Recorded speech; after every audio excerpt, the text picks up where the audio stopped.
YUNUSA Mu'azu an haife shi ranar 15 ga watan Fabrairu a shekarar 1991.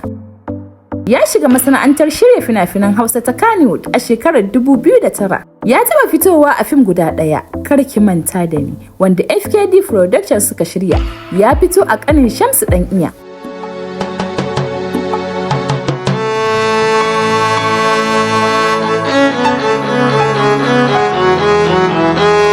Producing fim guda 6, Matar Hamza, Ƙarya da Gaskiya, Jarumta, Hayin Sallau, Rariya, Headmaster da dai sauransu.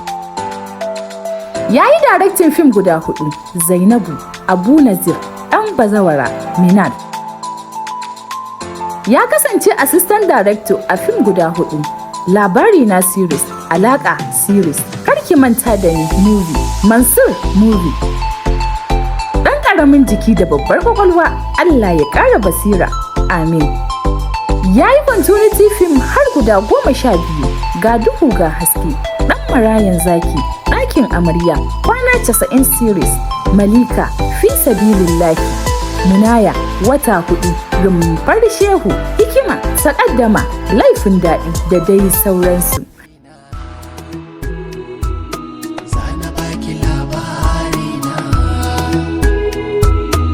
Sunana Shamsiya Shama, ku ci gaba da kasancewa da ni a duniyar taurari daga tashar Shugaba TV. Ku kasance da Shugaba TV domin samun ƙayatattun shirye-shirye.